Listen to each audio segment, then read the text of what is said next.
This is the CBS Evening News with Dan Rather reporting from CBS News headquarters in New York.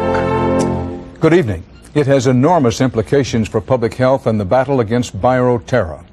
President Bush is putting into motion a controversial plan to offer smallpox vaccine to any American who wants it to defend against possible attack with smallpox weapons. Before smallpox was officially eradicated a few decades ago, it killed hundreds of millions of people. But the vaccine itself can cause horrid side effects, even death. CBS's John Roberts reports the president's plan, the benefits, and the risks. The first wave of vaccinations will be mandatory and will begin in early January. 500,000 U.S. troops who could be on the front lines of any bioweapon attack. Next will come voluntary vaccination of up to 10 million healthcare workers, first responders, police, and firemen, the first line of defense in any outbreak. The public will have access to the vaccine in two ways. Americans can immediately ask to be inoculated with existing stocks of the old smallpox vaccine, or they can wait until later next year when new vaccine production comes online. White House officials said today if someone really wants the vaccine in the coming weeks, they can get it. President Bush wrestled with the decision of who to vaccinate for months. The reason?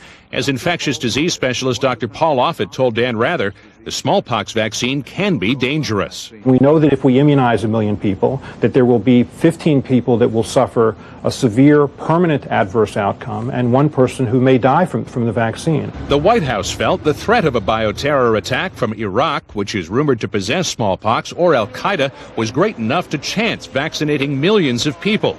But Jonathan Tucker, author of Scourge, the once and future threat of smallpox, says there's only circumstantial evidence that Iraq has smallpox, and at present, the risk far outweighs the benefit. It is a potential concern, but I don't see it as an imminent threat.